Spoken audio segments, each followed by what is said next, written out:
Welcome back, learners, into this last session, which is of economics, senior secondary, and our expert and teacher, Dr. Dijen Tiwari, is with us. Over to you, sir. नमस्कार sir, my self DN Tiwari, PGT economics, Jawahar Navodaya Vidyalaya Kanpur Dehat.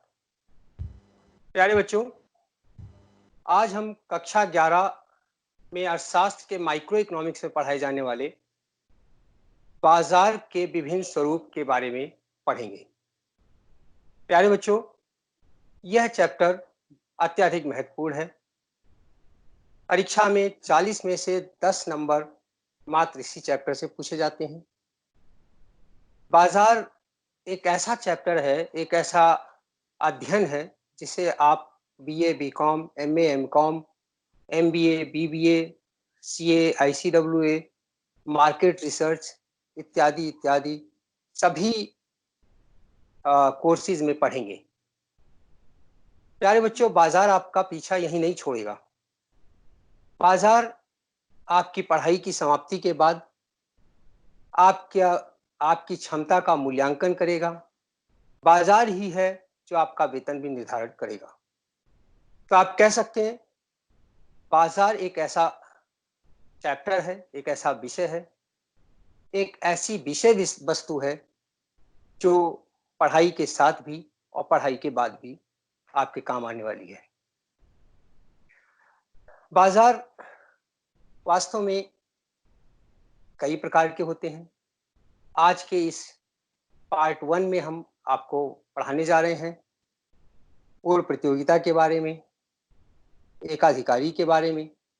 हम आपको बताएंगे कि एक विक्रेता ये कैसे निर्धारित करता है कि वह कितनी वस्तु का उत्पादन करेगा, वह कितनी वस्तु को किस कीमत पर बेचेगा, वह किस प्रकार अपनी लागत को न्यूनतम करने का प्रयत्न करेगा और वह किस प्रकार अपने आय को, अपने लाभ को अधिकतम कर सकता है।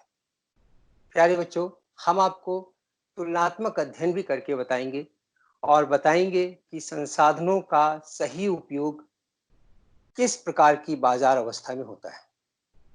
हम आपको बताएंगे अगर अल्पकाल में फर्म को हानि हो रही है तो क्या उसको उत्पादन बंद कर देना चाहिए, अगर नहीं तो वह कब तक हानि को बर्दाश्त कर सकती है। जी हाँ बच्चों, बाजार के महत्व, बाजार की आवश्यकता को ध्यान में रखते हुए हमने इस डिजिटल क्लास के लिए ये लेक्चर तैयार किया है। आइए अब हम लोग उसमें प्रवेश करते हैं। बाजार जो वास्तव में हम लोग लेते हैं वास्तविक जीवन में, बाजार से हमारा तात्पर्य आपके आसपास चलने वाली बाजार से है। एक स्लाइड आपके सामने आया है। इस स्लाइड में आप देख रहे हैं कि कनॉट प्लेस, बहुत सुंदर एक बिल्डिंग कनॉट प्लेस बाजार है, दिल्ली का एक फेमस बाजार है ये। इसके बाद आप दूसरा बाजार देख रहे हैं, ये आपका पहाड़गंज बाजार है, दिल्ली का ही ये भी है। ये अमीनाबाद, लखनऊ का बाजार है। तो बाजार का एक स्वरूप आपने ये देखा कि यहाँ पे हम सामान्य तौर पे बाजार का संबंध हम किसी स्थान से जोड़ते हैं। प्यारे बच्चों, वास्तव में बाजार स्थान से ही नहीं जुड़ा हुआ है, बाजार आजकल दिन से भी जुड़ गया है।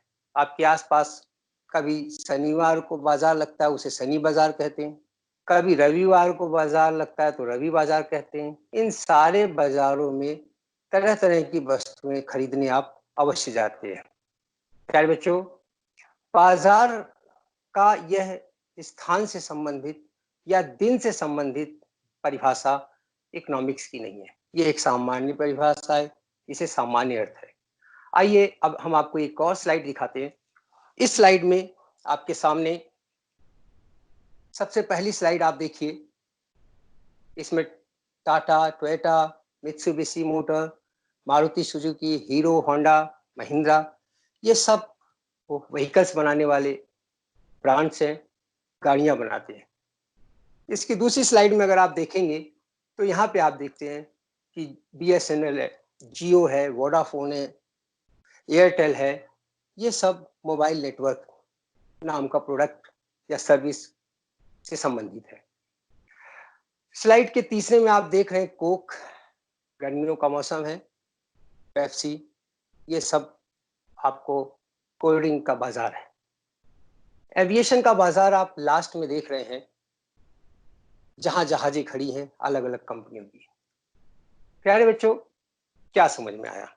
अगर हम इन दोनों स्लाइड्स का कंपेयर करते हैं तो हम पाते हैं कि वास्तव में इकोनॉमिक्स वाला बाजार जगह के स्थान पर, दिन के स्थान पर किसी और चीज से जुड़ा हुआ है। बाजार का इकोनॉमिक्स में जो अर्थ है, एक ऐसा अरेंजमेंट है जो किसी वस्तु, पर्टिकुलर वस्तु के क्रेता तथा विक्रेताओं को एक दूसरे के संपर्क में लाता है।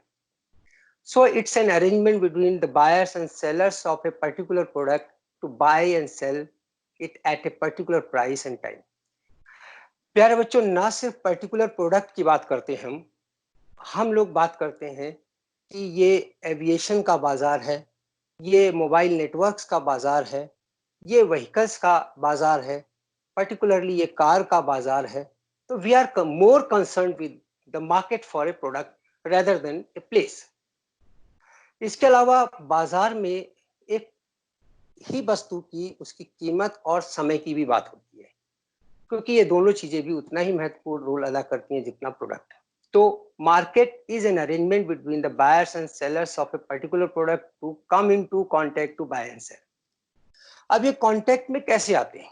ये कांटेक्ट में फिजिकली भी आ सकते हैं, एक दूसरे से मिल भी सकते हैं। ये कांटेक्ट में टेलीफोनिक भी कर सकते हैं, ईमेल के द्वारा भी आजकल ऑर्डर दिया जा सकता है, लिया जा सकता है। बाकी तमाम सेलिंग वेबसाइट्स के बारे में तो आप लोग अच्छी तरह जानते ही हैं। सो बाजार आज एक विस्तृत अवधारणा में है। बाजार को हम किसी स्थान या दिन से नहीं जोड़ सकते। बाजार एक ऐसा अरेंजमेंट है जो किसी वस्तु के क्रेताओं तथा विक्रेताओं को इकट्ठा करता है, कांटेक्ट में लाता है, ताकि वो उस वस्तु को एक निश्चित कीमत और निश्चित समय पर खरीद और बेच सके। प्यारे बच्चों, बाजार की जो हमने इकोनॉमिक्स में अभी परिभाषा दी है, इसमें कुछ चीजें विशेष हैं जो हमें सामान्य परिभाषा, बाजार की सामान्य परिभाषा से अलग करती है। सबसे पहला तो अंतर यह है, there should be a product to be bought and sold. बाजार के लिए यह आवश्यक है कि एक वस्तु होनी चाहिए जिसको खरीदा जाना है और बेचा जाना है। अगर वस्तु ही नहीं है तो बाजार का कोई अस्तित्व नहीं है।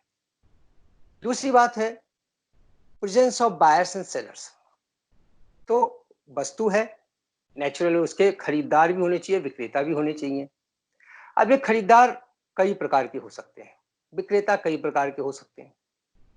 मेनी बायर्स मेनी सेलर्स, हो सकता है कि बहुत सारे उसके खरीदने वाले हैं, बहुत सारे बेचने वाले हैं। हो सकता है वन सेलर हो और बहुत सारे बायर्स हो। ये भी हो सकता है कि एक बायर और एक सेलर हो। प्यारे बच्चों, एक बायर और एक सेलर अगर होता है तो ऐसी अवस्था को हम मोनोपोली कहते हैं। वन सेलर और मेनी बायर होता है तो ऐसी अवस्था को हम एकाधिकार कहते हैं, मोनोपोली कहते हैं।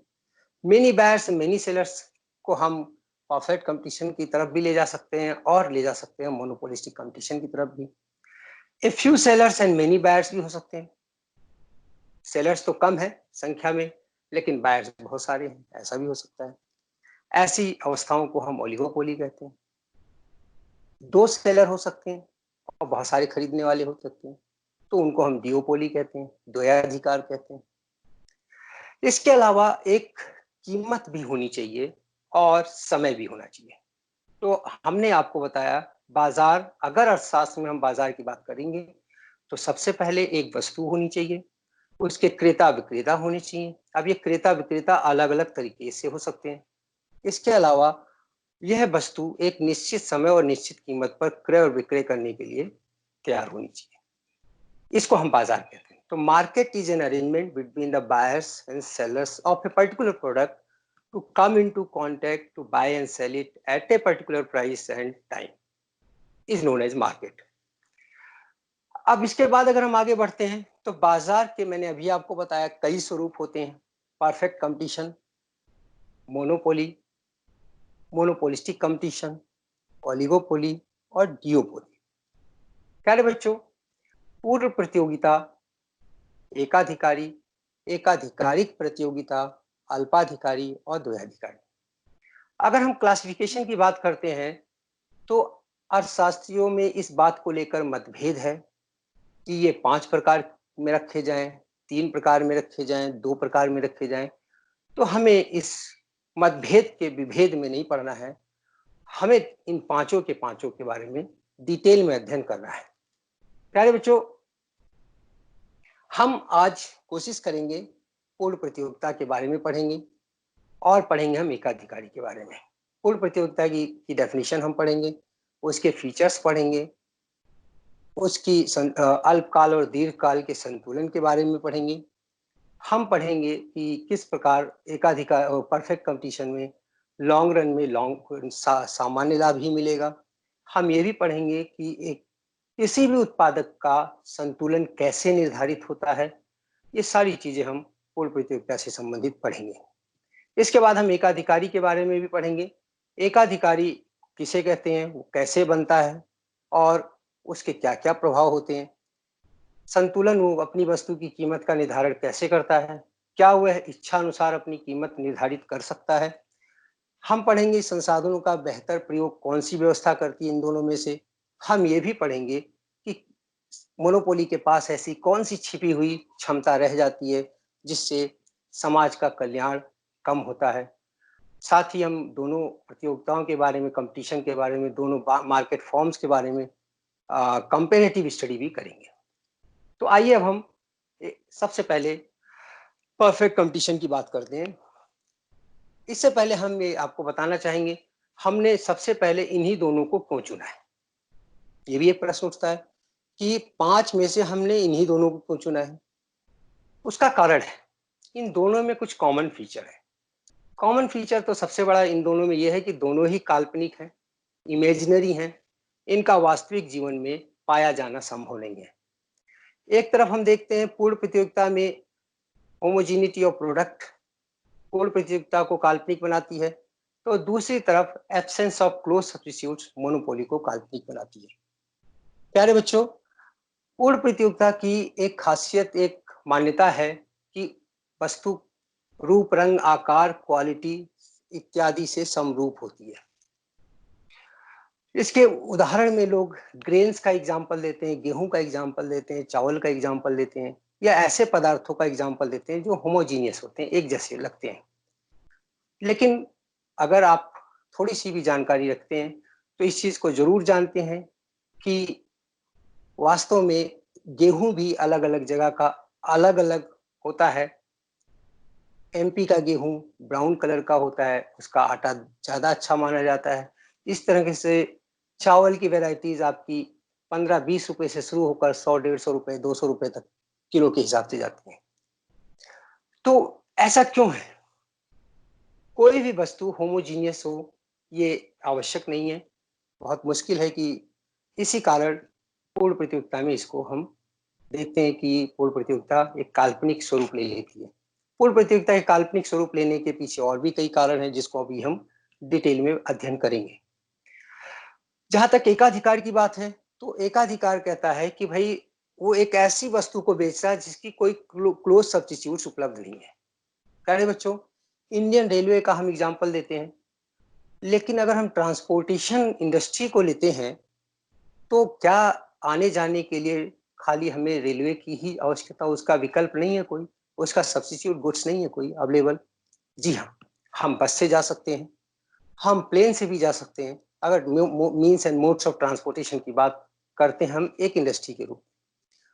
तो अब हम आगे बढ़ेंगे और पढ़ेंगे कि परफेक्ट कंपटीशन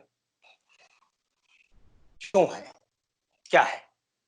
अब परफेक्ट कंपटीशन बाजार की एक ऐसी अवस्था है जिसमें किसी एक समान वस्तु के बहुत संख्या में क्रेता विक्रेता उपलब्ध होते हैं और वो उस वस्तु को क्रय तथा विक्रय करने के लिए प्रतियोगिता करते हैं। तो market form in which large number of buyers and sellers compete freely with each other to buy and sell it at a homogeneous, this product should be homogeneous, and they buy and sell it at a single price. So first of all, बाजार की ये एक ऐसी अवस्था है जिसमें क्रेता भी बहुत सारे हैं और विक्रेता भी बहुत सारे हैं, और उन दोनों में कंपटीशन फ्रीली हो रहा है, मतलब किसी भी प्रकार का कोई रुकावट उनके आने जाने में नहीं है। इसके अलावा वो जो खरीद और बेच रहे हैं वो प्रोडक्ट भी होमोजीनियस है, और नेचुरल है, जब प्रोडक्ट होमोजीनियस है तो एक ही कीमत पे वो उपलब्ध भी होना चाहिए। प्यारे बच्चों, अगर हम फीचर्स और कंडीशंस की हम बात करते हैं तो पूर्ण प्रतियोगिता की फीचर्स, विशेषता, शर्त या मान्यता कहिए, कुछ इस प्रकार की है। सबसे पहली बात तो यह है presence of large number of buyers and sellers. दूसरा है इसका होमोजीनियस प्रोडक्ट्स। तीसरा है free entry and exit of the firms. चौथा है इसका single price, perfect knowledge about the market, absence of selling cost and perfect mobility of factors of production। आइए देखते हैं अब इनके बारे में हम एक एक करके डिटेल में कैसे करते हैं। So first of all, there are large number of buyers and sellers in the market। इसका क्या होता है? इससे कंपटीशन होता है। इसका प्रभाव क्या पड़ता है कि कोई भी एक विक्रेता या क्रेता बाजार को प्रभावित नहीं कर सकता। प्यारे बच्चों, अगर कोई एक क्रेता ये कहे कि आज मैं खरीदूंगा नहीं तो बस बाजार में कीमत डाउन हो जाएगी, तो ऐसा नहीं कर पाएगा। अगर कोई विक्रेता कहे कि आज हम बेचेंगे नहीं तो कीमत बढ़ जाएगी, कल बेचेंगे, ऐसा भी नहीं हो सकता, because they are buying and selling a very very negligible part of the entire industry. So पूरे उद्योग में वो एक छोटी सी छोटी नगण्य यूनिट खरीद रहे हैं उद्योग का या बेच रहे हैं, इसलिए बाजार पर उनके खरीदने बेचने का कोई प्रभाव नहीं पड़ने वाला है। इसके अलावा एक और बात होती है इससे निश्चित, जो कि आगे भी हम पढ़ेंगे अभी, price is to be determined by demand and supply of the industry. अब जब बहुत सारे क्रेता है, बहुत सारे विक्रेता है, तो वस्तु की कीमत उद्योग के, पूरे उद्योग के मांग और पूर्ति के वक्रों की सहायता से होगी। कोई इंडिविजुअल इंडस्ट्री, कोई इंडिविजुअल फर्म इसको निर्धारित नहीं कर सकती। जहां तक इंडस्ट्री का सवाल है, industry is the cluster of different firms producing the same, more or less same commodities. इसके अलावा एक और बात है, जब इंडस्ट्री ने कीमत निर्धारित कर दिया है तो उस कीमत को स्वीकार करना इनकी मजबूरी हो जाती है। प्यारे बच्चों, अगर हम आगे बढ़ें तो इसका दूसरी विशेषता मैंने आपको बताई, product is homogeneous. Whatever product is going to be bought and sold in perfect competition is to be homogeneous from the point of view of the quality as well as quantity। वस्तु का रूप, रंग, आकार, गुण सब समान होना चाहिए, तभी वह वस्तु पूर्ण प्रतियोगिता में सम्मिलित की जा सकती है। प्यारे बच्चों, इसका फर्क क्या पड़ता है, ये भी प्रश्न आपसे पूछा जाता है कि अगर पूर्ण प्रतियोगिता में होमोजीनियस प्रोडक्ट है तो उसका प्रभाव क्या पड़ता है। इसका बहुत बड़ा प्रभाव पड़ता है प्यारे बच्चों, कि इसमें कोई, सबको पता है, कस्टमर को भी पता है और सेलर को भी पता है, इसलिए कोई किसी का शोषण नहीं कर सकता। और इसके अलावा ये भी है कि जो कीमत उद्योग निर्धारित कर देगा उसी कीमत पर सभी को खरीदना है, सभी को बेचना है। तो अगर प्रोडक्ट होमोजीनियस है और ये कंज्यूमर और सेलर दोनों को पता है, तो नेचुरल है जो सिंगल प्राइस, अगर कोई सप्लायर, कोई सेलर कीमत को बढ़ाना चाहेगा तो ऐसा वो नहीं कर पाएगा, क्योंकि कस्टमर दूसरे से खरीद लेगा। तो homogeneous product is another feature of perfect competition. तीसरी विशेषता प्यारे बच्चों इसकी है फ्री एंट्री एंड एग्जिट।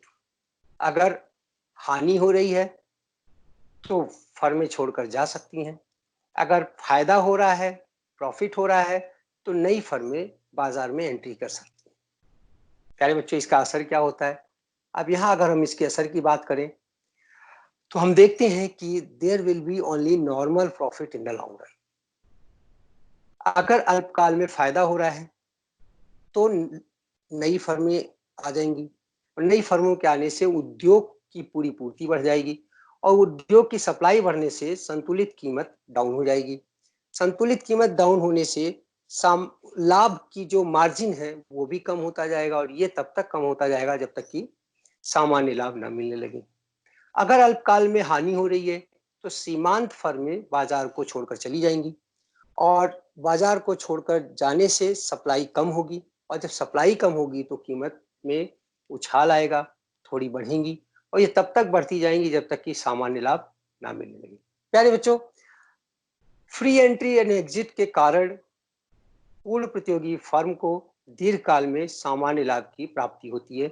इसको अभी हम और डिटेल में पढ़ेंगे। अगर कुछ विद्वानों का ये मत है कि अगर मात्र यही 3 विशेषताएं, कौन कौन सी? Number 1, presence of large number of buyers and sellers, number 2, homogeneous product and number 3, free entry and exit की बात अगर हम करते हैं तो अगर यही 3 विशेषताएं पाई जाती हैं तो इनको कुछ अर्थशास्त्री विशुद्ध प्रतियोगिता के नाम से जानते हैं, प्योर कंपटीशन। जी हाँ बच्चों, अगर इसके अलावा बाकी जो आगे हम बताने जा रहे हैं वो सारी भी इसमें जोड़ दी जाएं विशेषताएं तो वो पूर्ण प्रतियोगिता बन जाती है, परफेक्ट कंपटीशन बन जाता है। आइए हम देखते हैं चौथा फीचर क्या है। चौथा फीचर इस पूर्ण प्रतियोगी बाजार का प्यारे बच्चों सिंगल प्राइस के रूप में आता है। Price is determined by demand and supply forces of the industry and this price will be accepted by all the firms। प्यारे बच्चों, इस डायग्राम को मैं थोड़ा बड़ा करके आपको दिखाता हूँ। ये देखिए डिमांड एंड सप्लाई कर्व है। सबसे पहले डिमांड एंड सप्लाई कर्व ने प्राइस को निश्चित किया। डिमांड और सप्लाई कर्व ने ई बिंदु पर एक दूसरे को इंटरसेक्ट किया। OP0 कीमत निर्धारित हुई और अब इसी OP0 कीमत पर आप देखेंगे कि फर्म ए, फर्म बी, फर्म सी अपनी चाहे जितनी मात्रा को बेच सकता है।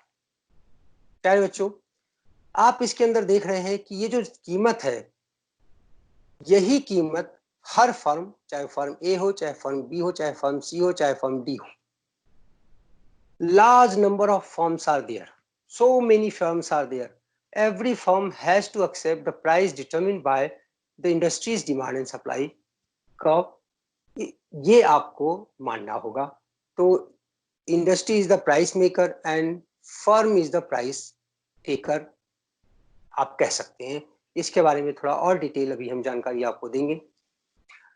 इसके अलावा आप देखते हैं perfect knowledge about market situation. प्यारे बच्चों, buyers, sellers and factors of production, तीनों को बाजार के बारे में पूरी जानकारी है। बाजार के बारे में तीनों गतिमान है, मोबाइल है, उनको पता है कि यह वस्तु होमोजीनियस है, उनको पता है कि यह वस्तु दूसरी दुकानों पर उपलब्ध है, उनको ये पता है कि एक फैक्टर ऑफ प्रोडक्शन के रूप में उनको ये पता है कि श्रमिक को कहाँ वेतन ज्यादा मिलना है, पूंजीपति को पता है उसकी पूंजी किस क्षेत्र में ज्यादा लगेगी। यानी यहाँ पे हम तीनों ही लोगों को बुद्धिमान, विवेकशील समझते हैं, उनको पूरी जानकारी है। अब इसका प्रभाव क्या होता है?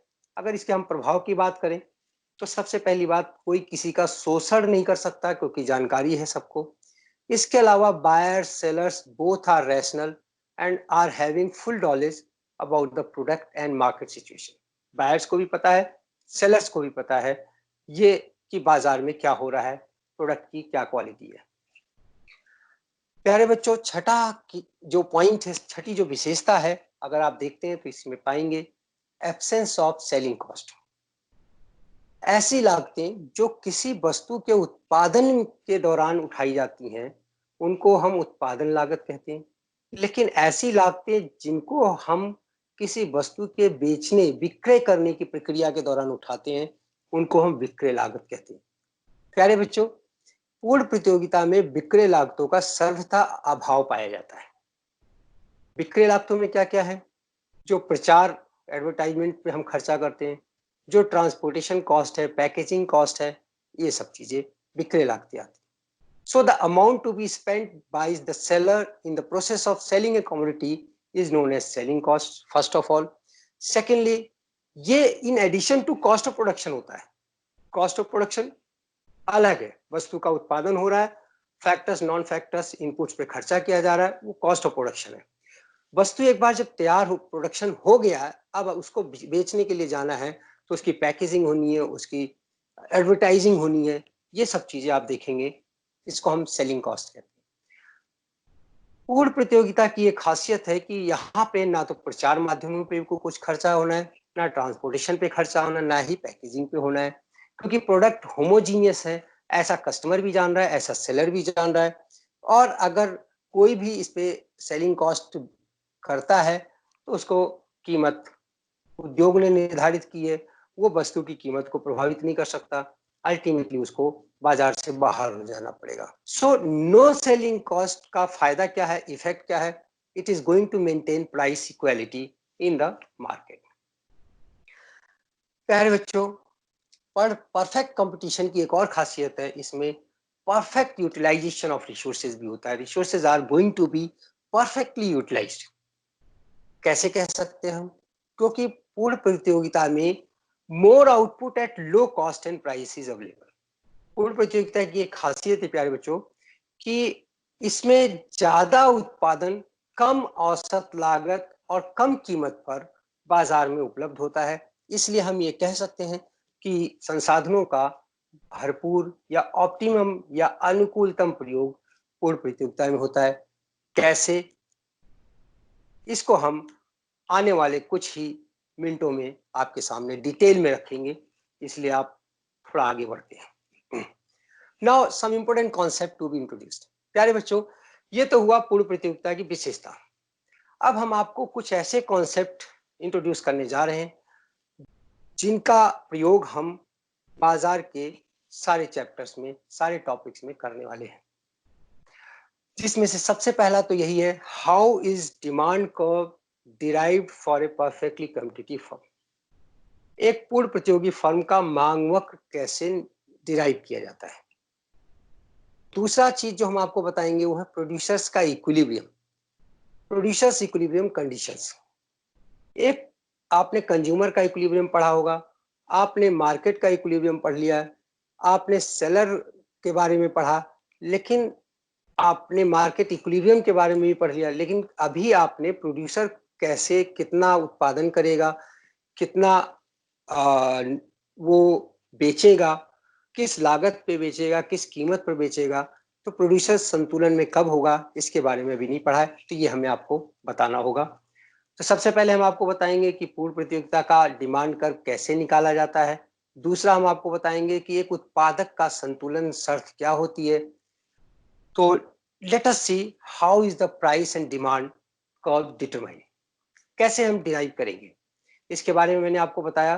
देखिए, उद्योग का मांग वक्र है, उद्योग का पूर्ति वक्र है। जहां इसने एक दूसरे को इंटरसेक्ट किया, संतुलन, उद्योग का संतुलन इस बिंदु है।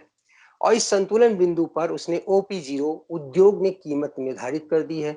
अब फर्म ए, फर्म बी, फर्म सी, तीनों को OP0 कीमत ही स्वीकार करना है। प्यारे बच्चों, इस कीमत पर वो चाहे जितनी मात्रा बेच दें, कोई उनको रोकने वाला नहीं है। तो इसलिए पूर्ण प्रतियोगी फर्म का मांग वक्र आप देखेंगे, मांग वक्र में हम क्या दिखाते हैं, किसी वस्तु की कीमत और उसकी मांगी गई मात्रा।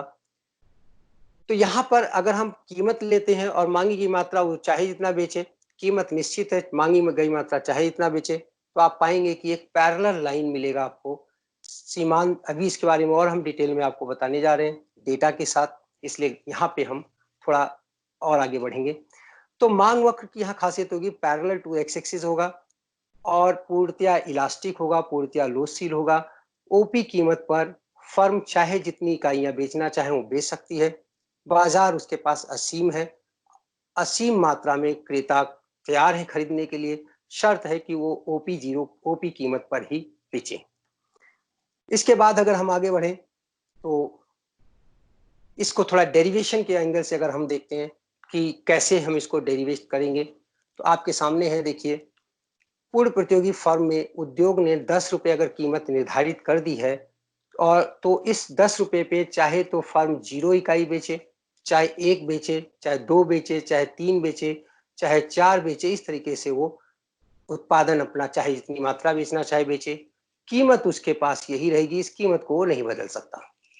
प्यारे बच्चों, TR के बारे में आपको पता है, प्राइस इंटू क्वांटिटी अगर आप करते हैं तो टोटल रेवेन्यू निकलता है। तो 10 को अगर आप 0 से मल्टीप्लाई करेंगे तो 0 हो जाएगा, 10 को 1 से मल्टीप्लाई करेंगे तो 10 हो जाएगा, 10 को 2 से मल्टीप्लाई करेंगे 20 हो जाएगा, 10 को 3 से मल्टीप्लाई करेंगे and so on. You can see कि टोटल रेवेन्यू आपका इस तरीके से बढ़ रहा है।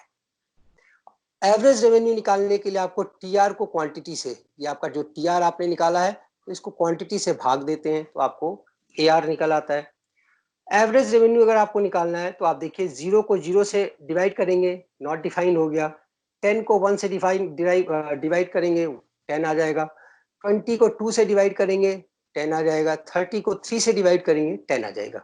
आप देखते हैं कि क्वांटिटी बढ़ती जाए या घटती जाए लेकिन और एवरेज रेवेन्यू 10 रुपए ही है, जो कि कीमत के बराबर है, क्योंकि हर प्रत्येक इकाई पे जब उसको 10 प्रत्येक इकाई 10 रुपए पे ही बेचनी है तो नेचुरल है उसका एवरेज पे कोई फर्क नहीं पड़ेगा। सीमांत आगम की अगर हम बात करें तो सीमांत आगम होता है किसी वस्तु की एक अतिरिक्त इकाई को बेचने से कुल आगम में होने वाली शुद्ध वृद्धि। अब देखिए प्यारे बच्चों, जब आप 0 से 1 इकाई पे जाते हैं तो आपका कुल आगम में वृद्धि होती है 10 इकाई के बराबर। 10 माइनस 0 10 आ जाता है।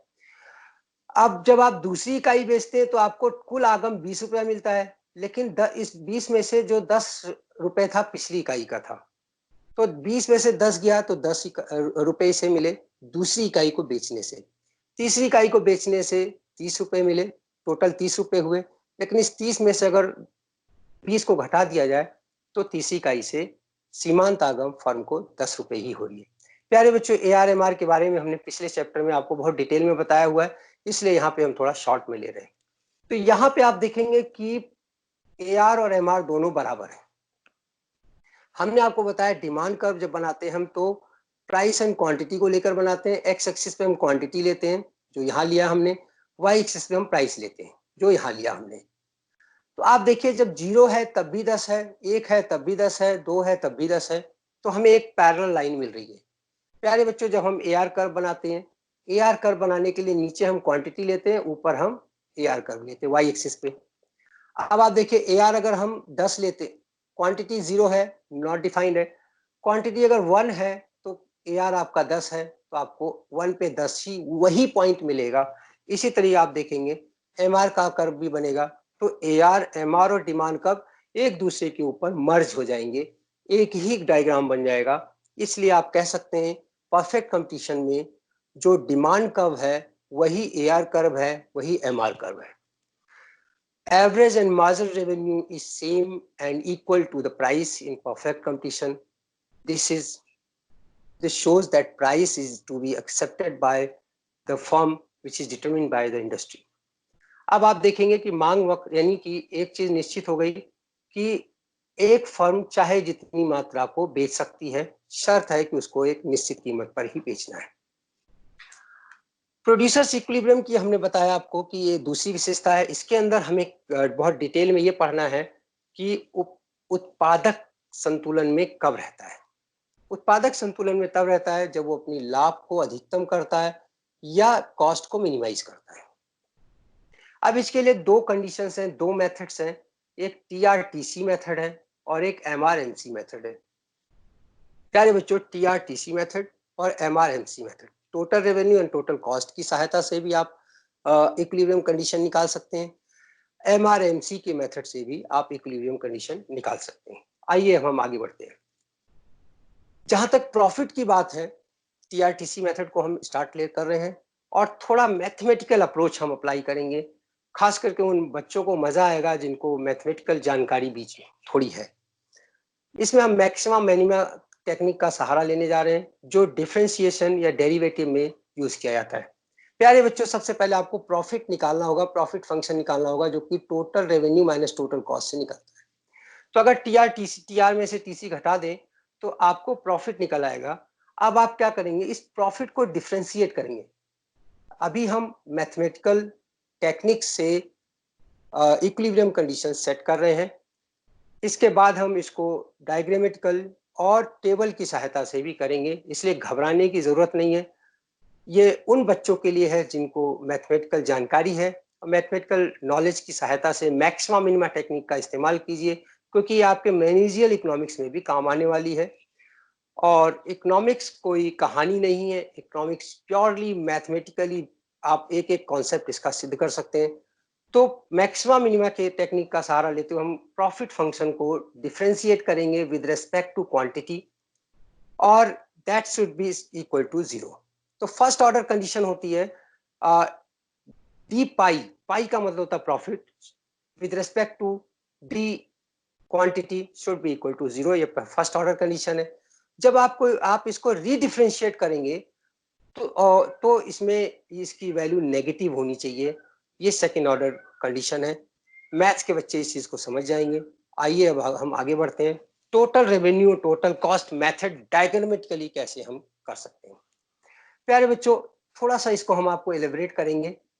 तो ये टोटल, देखिए नीले रंग का जो वक्र है वो टोटल कॉस्ट कर्व है, जो कि आप देखेंगे वाई एक्सिस से शुरू हो रहा है, क्योंकि टीएफसी 0 नहीं हो सकता, और ये 3 अवस्थाओं से गुजर रहा है, जिसके बारे में हमने पिछले क्लास में आपसे डिटेल में चर्चा की है।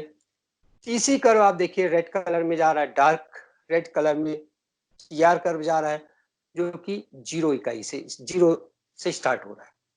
प्यारे बच्चों, ये भी 3 अवस्थाओं से गुजर रहा है। आप देखेंगे कि इन दोनों के संतुलन हम कैसे निर्धारित करेंगे। संतुलन निर्धारित करने के लिए हमने 2 टेंजेंट लाइंस ड्रॉ करनी है।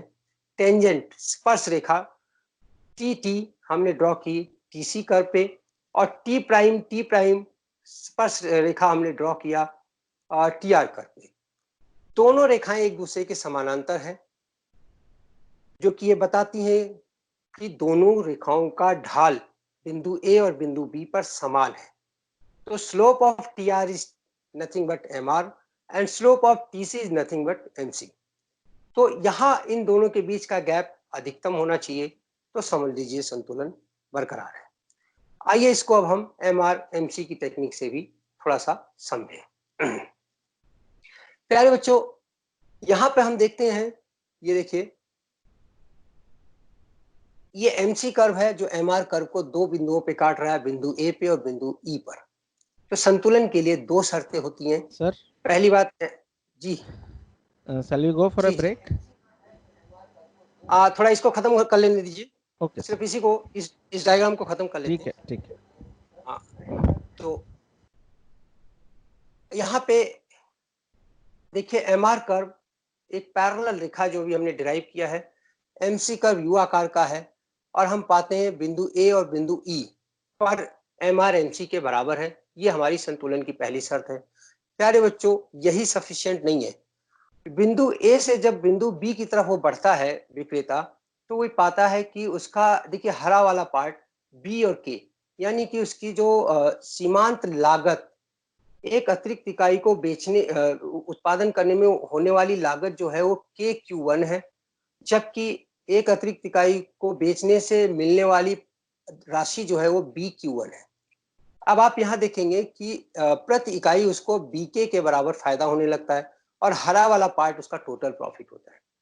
तो ऐसा वो करेगा, वो बिंदु ए पर नहीं रुकेगा, बिंदु बी की तरफ जाएगा, और जब वो बिंदु बी की तरफ जाता है और देखता है कि लागत तो कम हो गई, फायदा उसका बढ़ गया, प्रॉफिट बढ़ गया, तो वो और आगे बढ़ता है और Q2 की तरफ जाएगा। ऐसी स्थिति में जब सी पर वो देखता है कि उसको अभी भी कुछ फायदे का एरिया, प्रॉफिट का एरिया बढ़ा, ग्रीन एरिया देखिए बढ़ रहा है, और उसके बाद वो ई पे जाता है। ई पे देखता है कि हाँ, यहाँ भी तो हमें इतना सारा, तो हमने ए से लेकर ई तक का जो ये सेमी सर्कल है हमने कवर कर लिया प्रॉफिट का, तो क्यों ना हम आगे बढ़े। अब वो आगे बढ़ेगा और जाएगा Q3 का बेचने की कोशिश करेगा। जब वो Q3 बेचता है तो पाता है कि उसकी जो कीमत है FQ3 है, लेकिन लागत जो है सीमांत लागत RQ3 हो गई, यानी प्रति इकाई उसको अब लॉस होने लगा, और लाल वाला एरिया उसको दिखाई पड़ने लगा। तो ऐसी स्थिति में प्यारे बच्चों वो वापस बिंदु ई पर चला आएगा, और आप देखेंगे कि उसको किसी भी प्रकार का, मतलब यहाँ पे वो लास्ट ड्रॉप ऑफ प्रॉफिट को सकअप कर रहा है, और इसलिए संतुलन ई बिंदु पर होगा, ना कि ए बिंदु पर। तो संतुलन के लिए 2 शर्तें होनी चाहिए, एक एमआर एमसी के बराबर होनी चाहिए, और दूसरा उस बिंदु के बाद, पॉइंट ऑफ इंटरसेक्शन के बाद एमसी एमआर से अधिक हो जाए। ऐसा तभी संभव है जब एमसी एमआर को नीचे से काटे। तो अभी हम एक ब्रेक के लिए रुकेंगे, थोड़ी देर में हम आपके सामने फिर उपस्थित होते हैं। इसी को कंटिन्यू करते हुए।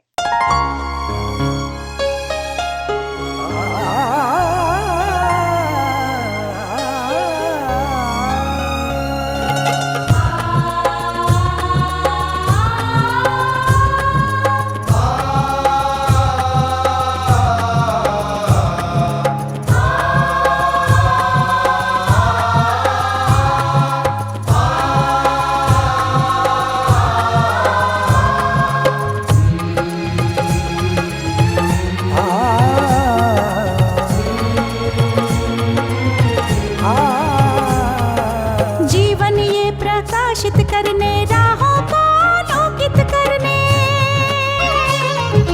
जीवन ये प्रकाशित करने, राहों को आलोकित करने, हम अपना दीपक स्वयं बने, हम अपना रास्ता स्वयं चुने, हम अपना दीपक स्वयं बने, हम अपना रास्ता स्वयं चुने। जीवन ये प्रकाशित करने, राहों को आलोकित करने।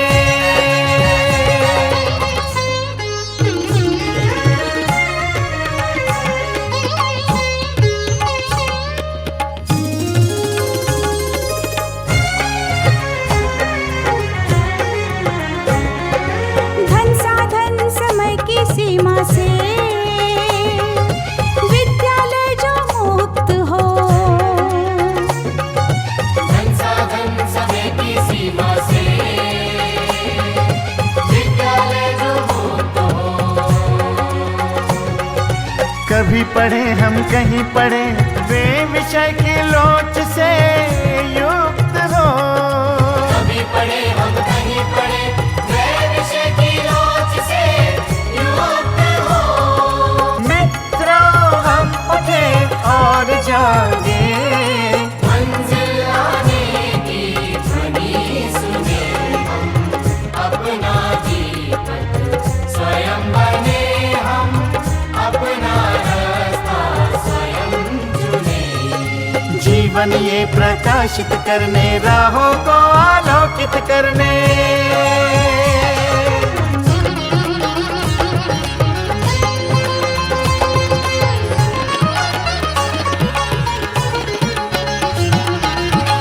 राष्ट्रीय मुक्त विद्यालय का है द्वार खुला सबकी खातिर। शिक्षा परीक्षा का अवसर एक बार ही क्यों मिलता फिर। शिक्षा और परीक्षा का अवसर एक बार ही क्यों मिलता फिर। दुनिया में इसके केंद्र बात, कोई मन चाहा केंद्र चुने, हम अपना दीपक स्वयं बने, हम अपना रास्ता स्वयं चुने। कोई मन चाहा केंद्र चुने, स्वयं बने, हम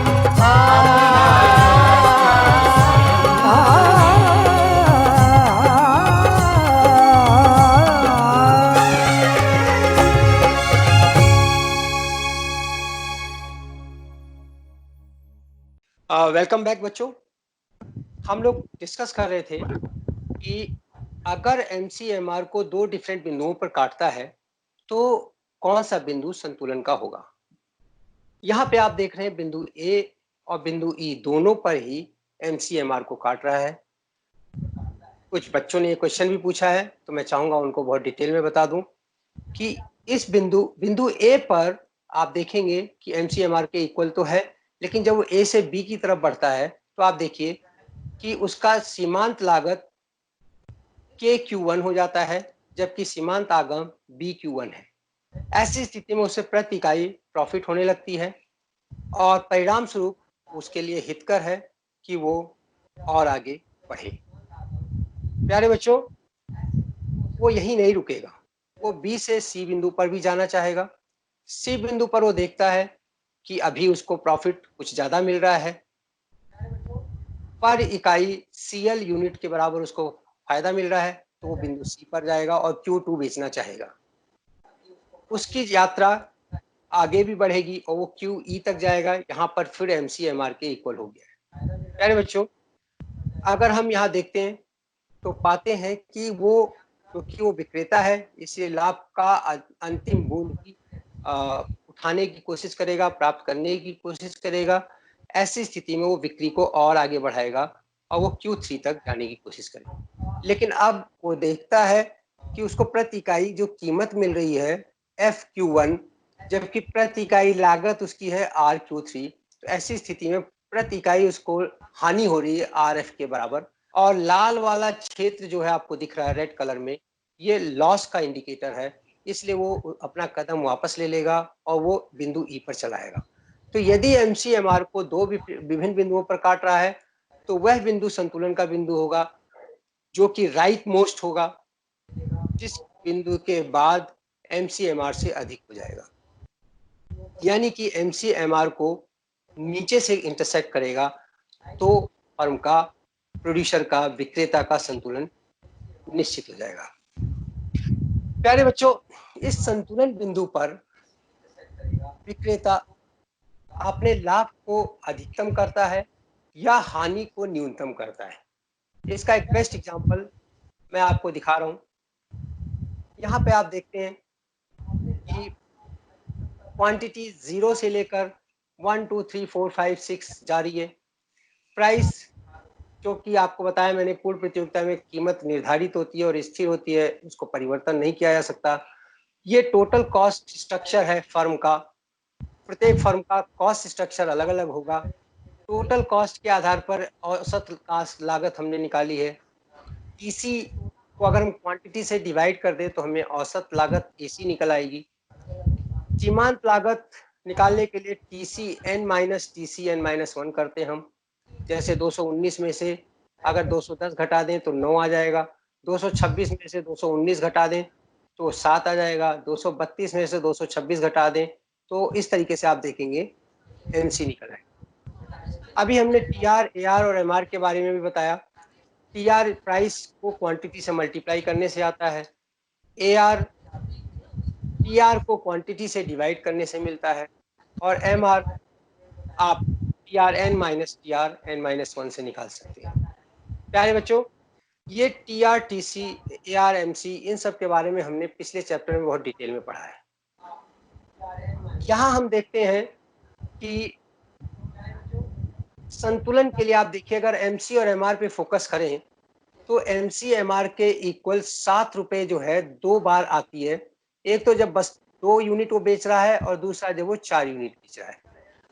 प्यारे बच्चों, अगर आप देखते हैं यहाँ पे तो सबसे पहले आप देखिए, अगर वो 7 इकाई बेचता है, अगर वो 2 इकाई बेचता है तो ऐसी स्थिति में MR तो MC के बराबर है, लेकिन 2 इकाई बेचने से अगर वो खाली 2 इकाई बेचता है और कीमत उसको 7 रुपए मिलता है तो TR उसका 14 रुपए होगा और TC कितना है उसका 226 रुपए है। अगर आप 226 में से 14 घटाते हैं तो आप पाएंगे उसको लॉस हो रहा है 212 रुपए का, माइनस TR माइनस TC अगर हम करते हैं। उसी स्थिति में अगर वो 4 इकाई बेचता है, ऐसी स्थिति में हम देखते हैं कि 4 इकाई बेचने पे उसको 28 रुपए इनकम मिलता है और उसकी लागत 239 रुपए है, तो वास्तव में उसको 211 रुपए नुकसान हो रहा है। तीसरा केस हम दे लेते हैं इसके अंदर, नहीं जी हम तो 4 इकाई नहीं, हम 6 इकाई बेचेंगे, तो अब 7 रुपए के हिसाब से उसको 42 रुपए इनकम हो रही है और 256 रुपए लागत आ रही है। तो आप देखेंगे 256 में से अगर आप 42 घटाएंगे तो आपके पास 214 रुपए आएंगे। तो अगर वो 2 इकाई बेचता है जहाँ MR MC के बराबर है तो उसको लॉस 212 रुपए का है।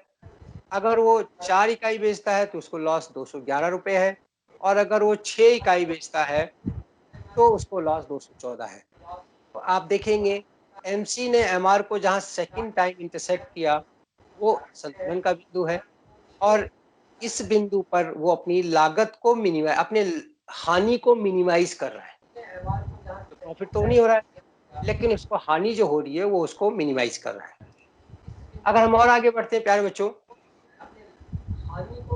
तो if at the point of equilibrium TR is more than TC, अगर टीआर टीसी से अधिक है तो असामान्य लाभ मिल रहा है फर्म को।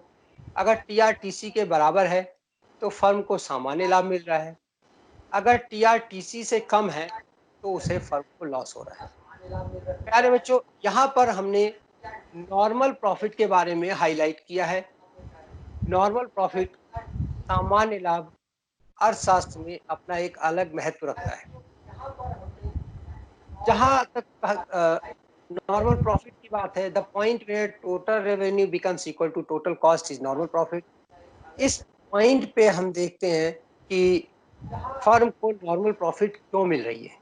नॉर्मल प्रॉफिट फर्म को इसलिए मिल रही है क्योंकि टीसी के अंदर हम लोगों ने total explicit cost plus total implicit cost, यानी हमने मौद्रिक और वास्तविक दोनों ही लागतों को जोड़ रखा है। अब टोटल इम्प्लिसिट कॉस्ट क्या होता है? It is the minimum expected returns on honours own resources.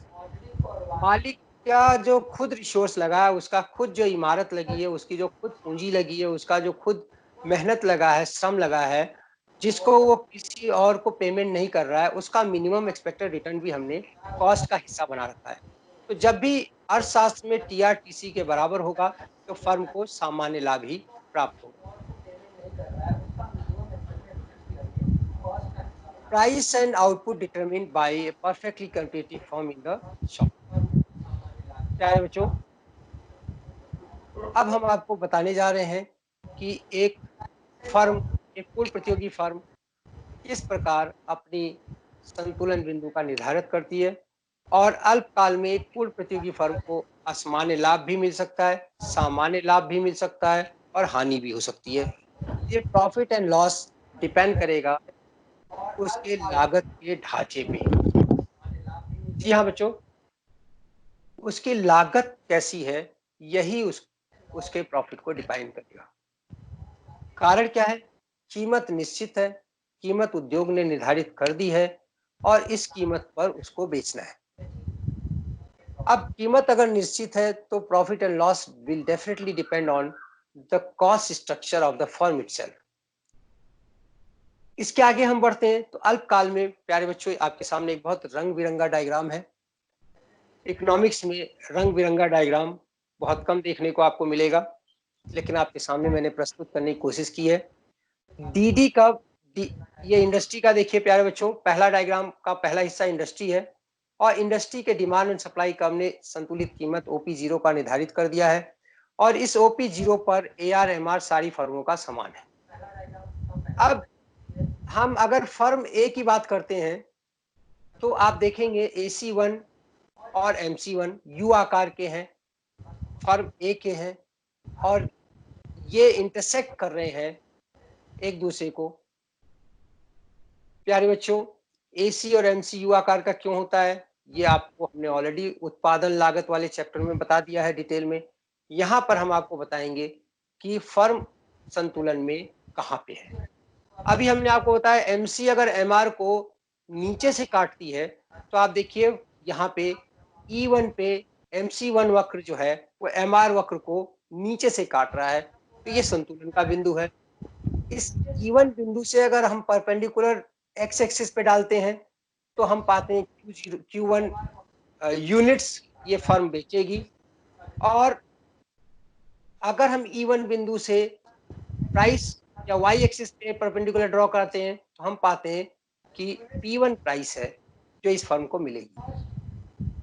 अगर इससे हम देखते हैं M1 इसका औसत लागत है जो कि C1 के बराबर है। प्यारे बच्चों, ये जो नीले रंग का हिस्सा है ये एवरेज कॉस्ट OC1 को अगर हम क्वांटिटी OQ1 से मल्टीप्लाई कर दे तो ये जो नीले रंग का जो रेक्टेंगल बन रहा है ये टोटल कॉस्ट है फर्म का, और नीला प्लस हरा वाला अगर मिला दें तो टोटल रेवेन्यू है। तो आप देखेंगे हरा वाला पार्ट प्रॉफिट का इंडिकेटर है। फर्म ए को एबनॉर्मल प्रॉफिट मिल रहा है OP1 प्राइस पर बेचते हुए OQ1 यूनिट्स को बेचना चाहेगी, इस तरीके से निर्धारित करेगी। अगर हम फर्म बी की तरफ जाते हैं तो फर्म बी में आप देखेंगे कि T2 इसका संतुलन बिंदु है, क्योंकि यहाँ पे MC2 इसको MR को नीचे से काट रही है। और हम ये पाते हैं कि औसत लागत वक्र इसका फर्म ए की तुलना में थोड़ा ऊंचा है। ऐसी स्थिति में आप देखेंगे कि फर्म का जो कीमत है उसके औसत लागत के बराबर है। इसका मतलब फर्म को ना प्रॉफिट हो रहा है ना लॉस हो रहा है। ऐसी स्थिति को हम सामान्य लाभ कहते हैं। सामान्य लाभ क्यों कहते हैं, नो लॉस नो प्रॉफिट क्यों नहीं कहते, इसके बारे में अभी हमने आपको बताया। सामान्य लाभ कुछ बच्चों ने पूछा है, उसके बारे में मैं डिटेल में बताना चाह रहा हूँ।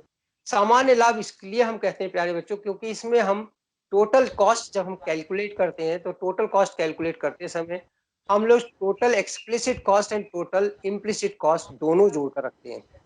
मनी कॉस्ट और रियल कॉस्ट दोनों को जोड़कर रखते हैं। रियल कॉस्ट वह कॉस्ट होती है जो हम किसी अकाउंट बुक में नहीं दिखा सकते, जो कि honours occupied, honours own buildings का किराया होती है, ऑनर्स ओन कैपिटल का रिटर्न होती है, ऑनर्स ओन लेबर का मजदूरी या वेतन होता है। तो इसको हम कॉस्ट के अंदर ही जोड़कर रखते हैं। इसलिए अगर TR हमारा TC के बराबर है तो इसका मतलब फर्म को सामान्य लाभ मिल रहा है। इसमें टोटल कॉस्ट और टोटल रेवेन्यू फर्म का जो है नीले रंग का है, तो ना लॉस हो रहा है ना हानि हो रही है, जिसे हमने सामान्य लाभ कहा। प्यारे बच्चों, एक इसी फर्म है, आप देखेंगे प्राइस सेम है लेकिन इसका औसत लागत थोड़ा और ऊंचा है, और इसके कारण आप देखेंगे कि इस फर्म को ये लाल रंग का जो एरिया है ये लॉस का इंडिकेटर। इस फर्म का टोटल आय जो है वो OP3 और यहाँ से लेकर इसको Q3 नीले रंग का जो एरिया है वो टोटल आय का इंडिकेटर है, और टोटल कॉस्ट इसका जो है नीले रंग का एरिया प्लस लाल रंग का एरिया जो है टोटल कॉस्ट है। अगर आप इसको घटाएंगे टोटल कॉस्ट को टोटल कॉस्ट में से टोटल आय को, तो लाल वाला पार्ट जो है वो इस फर्म के असामान्य हानि को दिखाता है। तो अल्पकाल में एक पूर्व प्रतियोगी फर्म को असामान्य लाभ मिल सकता है, सामान्य लाभ मिल सकता है, या उसे हानि भी हो सकती है। ये प्रॉफिट एंड लॉस डिपेंड करेगा कि उसका लागत का ढांचा कैसा है, क्योंकि कीमत तो उसके समक्ष स्थिर है और इस कीमत को उसे स्वीकार करना है। वो कीमत को नहीं बदल सकता, अपनी लागत को एफिशिएंट कर सकता है, इसी से उसका लाभ और हानि होगी। परफेक्ट कंपटीशन की अगर हम लॉन्ग रन के इक्विलिब्रियम की बात करते हैं तो लॉन्ग रन में परफेक्ट कंपटीशन को सिर्फ और सिर्फ सामान्य लाभ ही मिलेगा।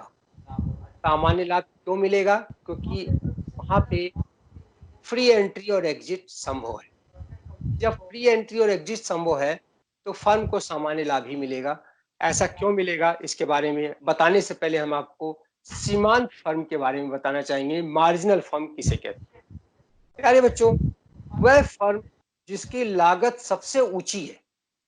हमने आपको बताया पिछली केस में जो फर्म C है इसकी लागत सबसे ऊंची है, फर्म A की लागत सबसे नीची है। तो अगर हम सीमांत फर्म की बात इन तीनों में करते हैं तो firm C is the marginal firm जिसकी लागत सबसे ज्यादा है।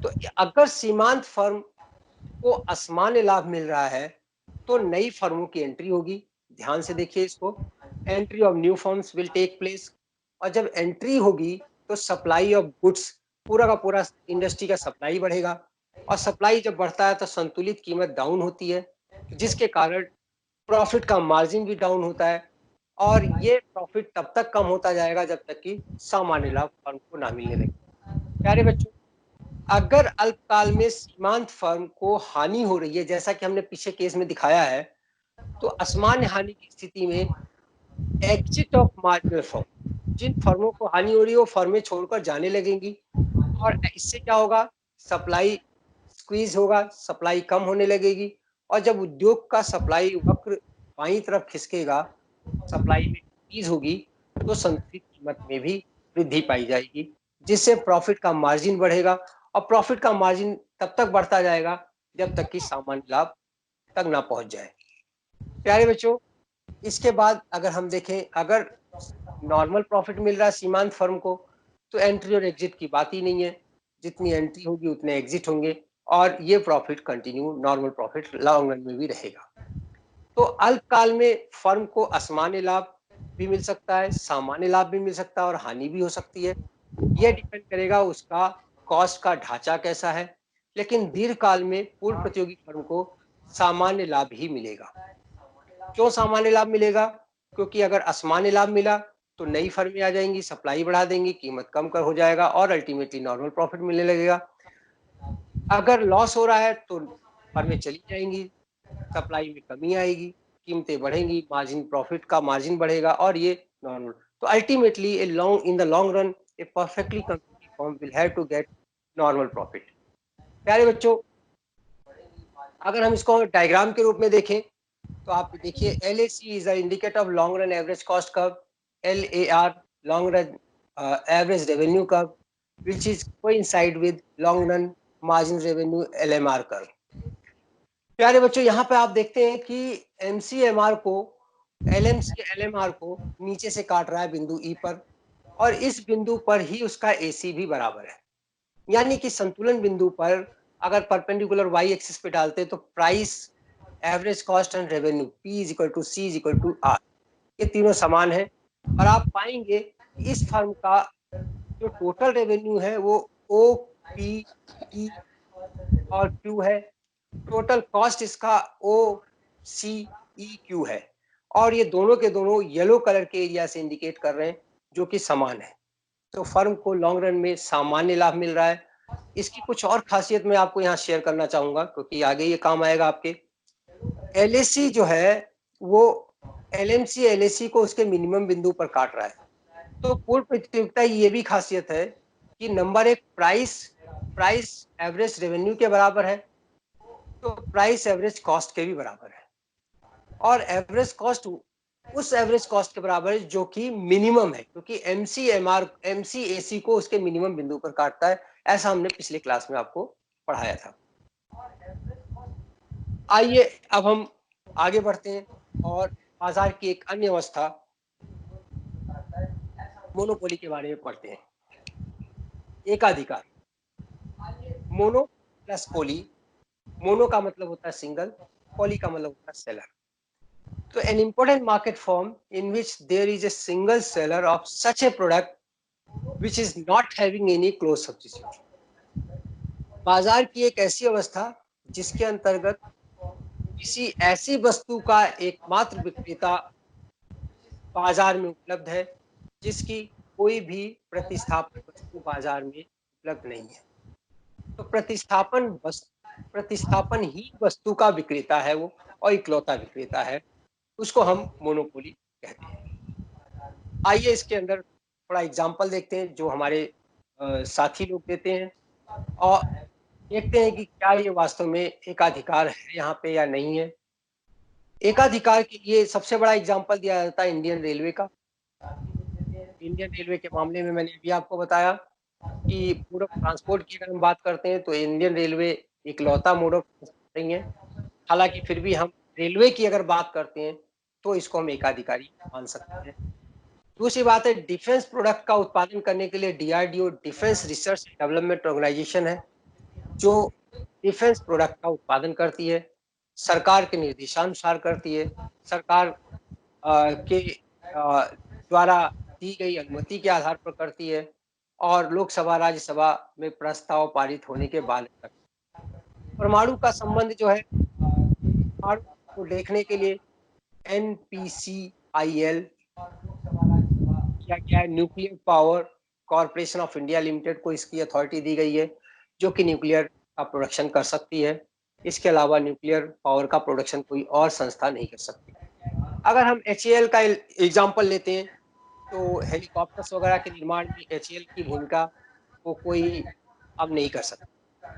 प्यारे बच्चों, ऐसा भी संभव है कि एक उद्योगपति या एक उद्योग में आपका अपने देश में एकाधिकार है, लेकिन जब आप वर्ल्ड में उतरते हैं तो विश्व बाजार में आपका एकाधिकार समाप्त हो जाता है।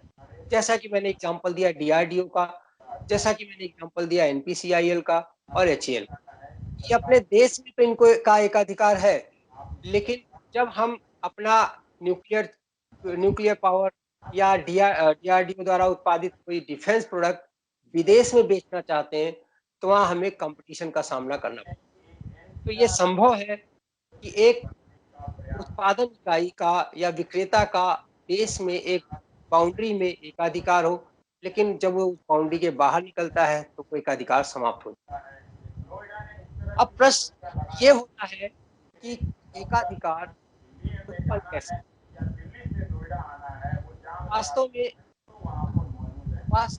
वास्तव में आप देखेंगे, सबसे पहले एकाधिकार उत्पन्न होने का जो कारण है वो है मर्जर एंड अमालगमेशन। जो छोटी-छोटी फर्में हैं वो एक दूसरे से मर्ज हो जाती हैं और मर्जर के कारण आप देखेंगे कि एकाधिकार का जन्म। अभी कुछ ही समय पहले कुछ बैंकों को मर्ज कर दिया गया है और बैंकों को मर्ज करके एक बड़ा बैंक बना दिया गया। तो ये इस तरीके से एकाधिकार का जन्म किया जा सकता है, जन्म हो सकता है। एकाधिकार लेजिस्लेटिव बिल से भी उत्पन्न होता है। अगर लोकसभा, राज्यसभा या लाइसेंसिंग के द्वारा कोई बिल पास करके ये डिक्लेयर करे, जैसा कि एनपीसीएल की बात है। एनपीसीएल में आप देखेंगे कि न्यूक्लियर पावर का प्रोडक्शन या सेल कोई और संस्था नहीं कर सकती। प्यारे बच्चों, आप देखेंगे सिचुएशनल एडवांटेज भी होता है। कई बार सिचुएशनल एडवांटेज के कारण भी एकाधिकार का जन्म हो जाता है। इसका बेस्ट एग्जांपल है माइका का प्रोडक्शन। प्यारे बच्चों, एक समय था जब विश्व में माइका का प्रोडक्शन मात्र भारत में होता था। भारत को माइका के प्रोडक्शन में एकाधिकार था। जी हाँ, ये वही माइका है जो आप हर बिजली के खंभे पे ब्राउन कलर का देखते हैं। माइका के प्रोडक्शन में एकाधिकार धीरे-धीरे भारत का समाप्त हो गया है, क्योंकि उसके विकल्प, उसके सब्स्टिट्यूट बाजार में आ चुके हैं। प्यारे बच्चों, एकाधिकार का जन्म पेटेंट राइट के कारण भी होता है। पेटेंट राइट्स से भी एकाधिकार जन्म होता है। ऐसी स्थिति में हम देखते हैं, अगर आप किसी बुक के ऑथर हैं, अगर आपने किसी चीज का उत्पादन किया है, तो ऐसी स्थिति में आपके द्वारा किए गए इन्वेंशन या इनोवेशंस के लिए आपको पेटेंट राइट मिलते हैं और पेटेंट राइट के मिलने से उस प्रोडक्ट को, उस मोनोग्राम कोई और इस्तेमाल नहीं कर सकता। तो एकाधिकारी को उत्पन्न होने के लिए हमने 4 बेसिक कारण बताए। पहला कारण बताया merger and amalgamation of firms, दूसरा बताया लेजिस्लेटिव बिल्स एंड लाइसेंसिंग, तीसरा बताया सिचुएशनल एडवांटेज, चौथा बताया पेटेंट राइट्स। इन चारों के कारण एकाधिकार का जन्म होता है। प्यारे बच्चों, एकाधिकार की विशेषताएं क्या-क्या हैं? एकाधिकार की बहुत सारी विशेषताएं हैं, जिसमें से कुछ आपके सामने हैं। सबसे पहली विशेषता सिंगल सेलर होता है। बाजार में एकमात्र विक्रेता होता है। वो ऐसी वस्तु को बेचता है जिसकी कोई प्रतिस्थापन वस्तु उपलब्ध नहीं। मतलब उसके द्वारा बेची जाने वाली वस्तु कोई प्रतिस्थापन वस्तु उपलब्ध नहीं। प्यारे बच्चों, no entry of new firm, इसकी तीसरी विशेषता है कि कोई भी नई फर्म इसमें एंट्री नहीं कर सकती। इसकी चौथी विशेषता है price depends on elasticity of demand. Price, बच्चों अभी हम इसके बारे में बताने जा रहे हैं आपको कि एक एकाधिकारी वस्तु की कीमत का निर्धारण किस प्रकार करता है। यहाँ पे हम देखेंगे चौथी, इसकी पांचवी विशेषता है पॉसिबिलिटी ऑफ प्राइस डिस्क्रिमिनेशन। एकाधिकारी अपनी वस्तु की अलग-अलग कीमत चार्ज कर सकता है। जी हाँ बच्चों, एकाधिकारी अपनी वस्तु की अलग-अलग चार्ज कर सकता है।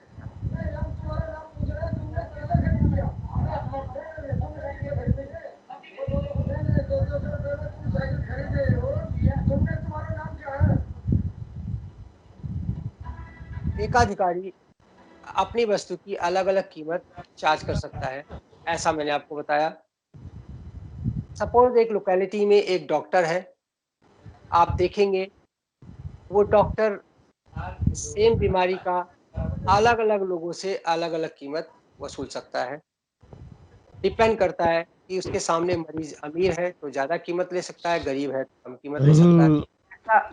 ऐसा प्राइस डिस्क्रिमिनेशन एकाधिकारी कर सकता है। प्यारे बच्चों, पॉसिबिलिटी ऑफ प्राइस डिस्क्रिमिनेशन मैंने आपको अभी बताया। इसके बाद अब normal profit in the long run, क्योंकि एंट्री संभव नहीं है, तो अगर अल्पकाल में एकाधिकारी को असामान्य लाभ मिल रहा है, तो वो असामान्य लाभ दीर्घकाल में भी जारी रहेगा। अगर हानि हो रही है तो वो उद्योग को छोड़कर चला जाएगा। इसकी सातवीं विशेषता इंपॉर्टेंस ऑफ सेलिंग कॉस्ट। प्यारे बच्चों, एकाधिकारी तो है वो, लेकिन अगर वो प्रचार नहीं करेगा, अगर वो अट्रैक्टिव नहीं बनाएगा, तो उसकी कीमत तो उसको बहुत ज्यादा फायदा नहीं होगा। तो इसलिए सेलिंग कॉस्ट का महत्व यहाँ से प्रारंभ हो जाता है। इसके अलावा imperfect mobility of factors of production, उत्पादन के साधनों की जो मोबिलिटी है, वो उत्पादन के साधन में श्रम आता है, भूमि आती है, पूंजी आता है, उद्यम आता है। अब जब एक ही विक्रेता या उत्पादक है तो ये मोबिलिटी तो अपने आप ही समाप्त हो जाती है। तो एकाधिकारी की ये 8 विशेषताएं मैंने आपको बताई। इसके बाद हम आपको बताएंगे क्या एक एकाधिकारी इच्छानुसार अपनी वस्तु की कीमत का निर्धारण कर सकता है? क्या वह बायर्स की चॉइस को इग्नोर कर सकता है? जी नहीं। कोई भी व्यक्ति, कोई भी एकाधिकारी अपनी वस्तु की कीमत तो निर्धारित कर सकता है, लेकिन वो बायर्स के चॉइस को, बायर्स के पसंद नापसंद को इग्नोर नहीं कर सकता। ऐसा क्यों? अगर वो अपनी वस्तु की कीमत निर्धारित करते समय बायर्स को या वस्तु की मांग की लोच को इग्नोर करता है, तो उसे निश्चित है लॉस होने के चांसेस है। If he fixes the higher price for a non-essential item, then he may suffer by loss. हालांकि वो एकाधिकार है, लेकिन अगर वो उस वस्तु का ज्यादा कीमत वसूलना चाहेगा तो निश्चित है उसे लॉस होगा। इसी तरीके से अगर वो देखेगा at the same time he won't be able to attract the new buyers to expand size of the market. प्यारे बच्चों, हर विक्रेता चाहता है कि उसकी बाजार फैले, साइज ऑफ द मार्केट बढ़े। ऐसा वो तभी कर पाएगा जब वो कीमत को कम करना करेगा। हालांकि वो कीमत का निर्धारण वो खुद कर रहा है, लेकिन कीमत निर्धारित करने से पहले नंबर 1 उसको वस्तु की मांग की लोच देखनी पड़ेगी, और नंबर 2 मांग के नियम का पालन करना पड़ेगा।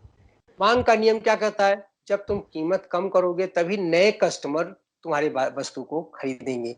तो ऐसी स्थिति में कीमत को कम करके ही वो अपनी मांग को एक्सपेंड कर सकता है।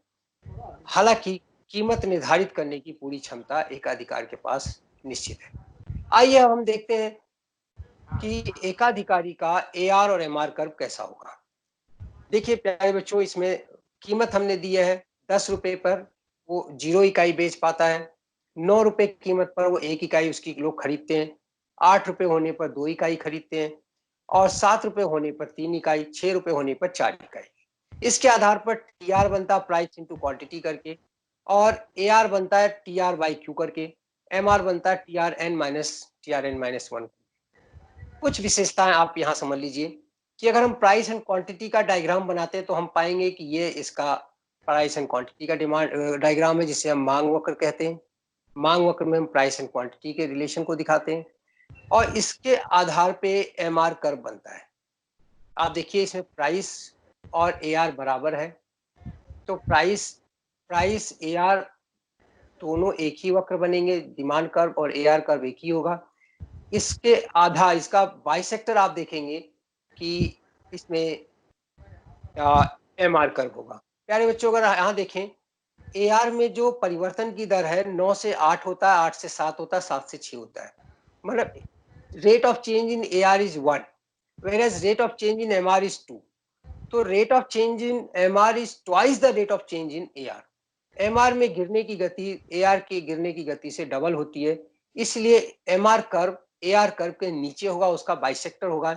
नीले रंग वाला जो कर्व है वो MR कर्व है, हरे रंग वाला कर्व जो है वो AR कर्व है, जो कि आप देख सकते हैं कि MR is higher, double the rate of fall in MR is double the rate of fall in AR। अब अल्पकाल में अगर हम इसकी कीमत का कैसे निर्धारित करेगा, कितना बेचेगा, इसकी बात हम करना चाहें तो आपके सामने एक डायग्राम है। आप देखेंगे ये तीनों मोनोपोली का ही है, तीनों अलग अलग मोनोपोली हैं, समझ लीजिए। इसलिए इसमें हमने AR MR 1 नहीं लगाया है, AR MR ACMC 1 नहीं लगाया है। प्यारे बच्चों, पहला मोनोपोली हमारे सामने है, आपको दिखाई पड़ रहा है कि MC MR को नीचे से, इसका MR कर्व नीले रंग का है और ये MC वक्र है। MC वक्र MR वक्र को नीचे से काट रही है बिंदु E पर, और E से हम परपेंडिकुलर जब ड्रॉ करते हैं तो AR से पता चलता है कीमत कितनी है, और एसी से पता चलता है उसकी कॉस्ट कितनी है। तो पहला ये जो मोनोपोली हमारे सामने है, इसकी कीमत, संतुलित कीमत ओपी है और संतुलित मात्रा इसकी, संतुलित औसत लागत इसकी आप देखेंगे कि ओसी है। ऐसी स्थिति में आप देखिए इसको प्रति इकाई फायदा सीपी के बराबर हो रहा है, और जब सीपी को क्वांटिटी से मल्टीप्लाई कर देंगे तो हमें ये हरे रंग का एरिया पाया जाएगा जो कि असामान्य लाभ को दिखा रहा है। प्यारे बच्चों, ये मोनोपोली असामान्य लाभ प्राप्त कर रहा है क्योंकि संतुलित संतुलित मात्रा पे इसकी औसत रेवेन्यू या कीमत औसत लागत से अधिक है। एक दूसरा मोनोपोली हम आपके सामने प्रस्तुत करते हैं डायग्राम सेकंड पार्ट में। यहाँ पे आप देखेंगे एमसीएमआर को नीचे से काट रहा है ई बिंदु पर, और जब इस ई बिंदु से हम ऊपर की तरफ परपेंडिकुलर ड्रॉ करते हैं तो हमें मिलता है औसत लागत या औसत कीमत, और नीचे हम जाते हैं तो हमें औसत कितनी इकाई वो बेच रहा है इसके बारे में पता चलता है। प्यारे बच्चों, यहाँ पे हम देखते हैं कि उसका औसत लागत जो क्यूसी के बराबर है, कीमत भी क्यूसी के बराबर ही है क्योंकि ओपी और क्यूसी दोनों समान है। ऐसी स्थिति में इसका टीआर टीसी के बराबर होगा और इसको ना लॉस होगा ना प्रॉफिट होगा, इससे नॉर्मल प्रॉफिट मिलेगा। तो एक एकाधिकारी को अल्पकाल में एक तरफ अगर असामान्य लाभ मिल सकता है तो उसी एकाधिकारी को अल्पकाल में सामान्य लाभ मिल सकता है। यहाँ पर मांग और पूर्ति दोनों की बात होती है। अगर हम आगे बढ़े तो एक तीसरा एकाधिकारी आपके सामने है, जहाँ पे एमसीएमआर को नीचे से इंटरसेक्ट कर रहा है, वो संतुलन का बिंदु है, और इस बिंदु से अगर हम दोनों तरफ नीचे ऊपर परपेंडिकुलर ड्रॉ करते हैं तो हम पाते हैं QM इसका लागत है और QN इसकी प्राइस है। प्यारे बच्चों, प्रति इकाई इसको जो नुकसान हो रहा है वो MN नुकसान हो रहा है क्योंकि प्राइस इस समय एवरेज कॉस्ट से कम है। तो ये जो रेड कलर का एरिया है ये उसको लॉस का इंडिकेटर है। इस अल्पकाल में एकाधिकारी को हानि भी हो सकती है। ऐसी स्थिति में उसका TCTR से अधिक होता है। तो अल्पकाल में एकाधिकारी को प्रॉफिट और लॉस और नॉर्मल प्रॉफिट तीनों ही मिल सकता है। आइए देखते हैं दीर्घकाल में क्या होगा। प्यारे बच्चों, दीर्घकाल में एकाधिकारी को असामान्य लाभ ही मिलेगा। ऐसा क्यों मिलेगा? ऐसा क्यों होगा? क्योंकि अगर अल्पकाल में उसे लाभ मिल रहा है तो कोई और फर्म एंट्री नहीं कर सकती, इसलिए उसका वो लाभ कंटिन्यू रहेगा दीर्घकाल में भी। अगर अल्पकाल में उसे हानि हो रही है या सामान्य लाभ हो रहा है तो उत्पादन को छोड़कर दूसरे उद्योग में चला जाएगा, क्योंकि कोई भी विक्रेता इसलिए उत्पादन नहीं करना चाहता कि उसे सामान्य लाभ हो या हानि हो।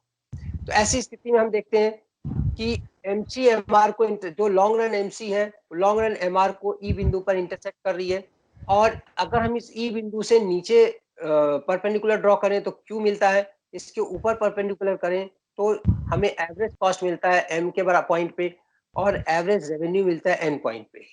तो प्रति इकाई हम देखते हैं एमएन इसका फायदा है और ये प्रॉफिट का इंडिकेटर है।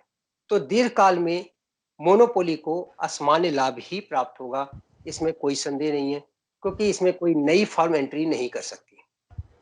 प्यारे बच्चों, आइए अब हम इन दोनों को कंपेयर करते हैं और देखते हैं कि दोनों में अंतर क्या है। जहां तक नंबर ऑफ सेलर्स की बात है तो परफेक्ट कंपटीशन में बताया मैंने आपको, there are large number of buyers and sellers, बहुत सारे क्रेता है, बहुत सारे विक्रेता है। जबकि मोनोपोली में there is a single seller, एक ही सेलर है और वो ऐसी वस्तु को बेच रहा है जिसकी कोई प्रतिस्थापन वस्तु बाजार में उपलब्ध नहीं। अगर हम फ्रीडम ऑफ एंट्री की बात करते हैं तो परफेक्ट कंपटीशन में फ्री एग्जिट होता है, लेकिन एकाधिकारी में ऐसा नहीं है। एकाधिकारी में हम देखते हैं कि एंट्री अगर हो जाती है तो एकाधिकार समाप्त हो जाता है, वो एकाधिकार नहीं रह जाएगा।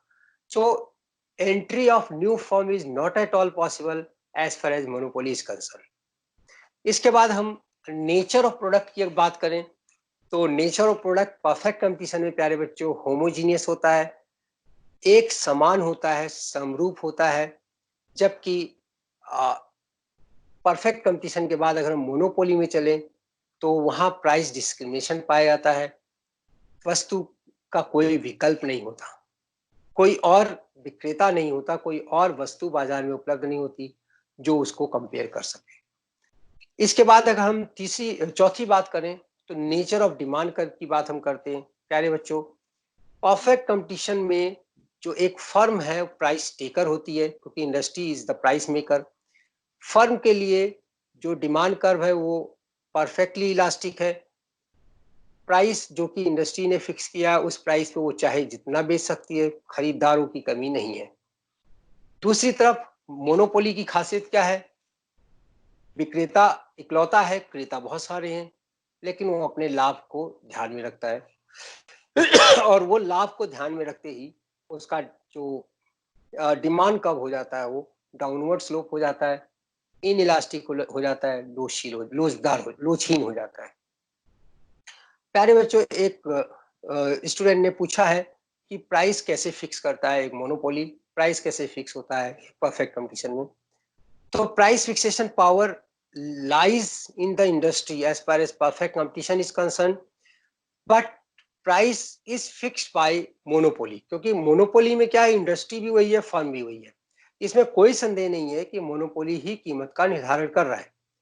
कीमत का निर्धारण मोनोपोली करता तो है, लेकिन वो टोटली कंज्यूमर को इग्नोर नहीं कर सकता, मांग की लोच को इग्नोर नहीं कर सकता। जैसा कि मैंने अभी एग्जांपल आपको दिया, माइका के प्रोडक्शन में इंडिया की मोनोपोली थी, माइका का प्रोडक्शन इंडिया में ही होता था, लेकिन हम उसकी कीमत ज्यादा नहीं चार्ज कर सकते थे, क्योंकि ज्यादा चार्ज करने की उसकी डिमांड इनइलास्टिक नहीं थी, उसकी डिमांड इलास्टिक थी, उसके वैकल्पिक वस्तुएं बाजार में उपलब्ध थी। इसलिए हम लोग ज्यादातर एग्रीकल्चर प्रोडक्ट जैसे हम लोग बेचते हैं, उसकी डिमांड इलास्टिक होती है। तो ऐसी स्थिति में मोनोपोली अगर ज्यादा कीमत निर्धारित कर देगा सिर्फ इसलिए कि वो प्रोडक्ट खाली वही बेचता है, तो उसे लॉस हो सकता है। तो प्राइस फिक्स करते समय उसे इस चीज का ध्यान रखना होगा कि वस्तु की मांग की लोच कितनी है। तो प्राइस फिक्सेशन पावर अगर इंडस्ट्री करती है प्राइस को फिक्स परफेक्ट कंपटीशन में, तो मोनोपोली खुद अपनी वस्तु की कीमत का निर्धारण करता है, इसमें कोई संदेह नहीं। कीमत को निर्धारित करते समय उसे अपनी मांग की लोच को ध्यान में रखना होता है। ये चीज आप अपने जानकारी में ऐड कर लीजिए। प्यारे बच्चों, लॉन्ग रन इक्विलिब्रियम की अगर हम बात करते हैं तो लॉन्ग रन में हम पाते हैं नॉर्मल प्रॉफिट मिलता है, सामान्य लाभ मिलता है परफेक्ट कंपटीशन में, और एबनॉर्मल प्रॉफिट मिलता है लॉन्ग रन में, क्योंकि एंट्री पॉसिबल नहीं है मोनोपोली में, जबकि एंट्री पॉसिबल है, एंट्री और एग्जिट पॉसिबल है परफेक्ट कंपटीशन में। Mobility of factors of production की अगर हम बात करते हैं तो परफेक्ट मोबिलिटी है परफेक्ट कंपटीशन में, और क्योंकि यहाँ पे एक ही प्रोड्यूसर या सेलर है तो फैक्टर्स ऑफ प्रोडक्शन जाएंगे कहाँ? अगर उनको कभी भी एम्प्लॉयमेंट चाहिए तो उनको उसी सेलर या प्रोड्यूसर के पास जाना पड़ेगा जिसकी मोनोपोली है। धन्यवाद।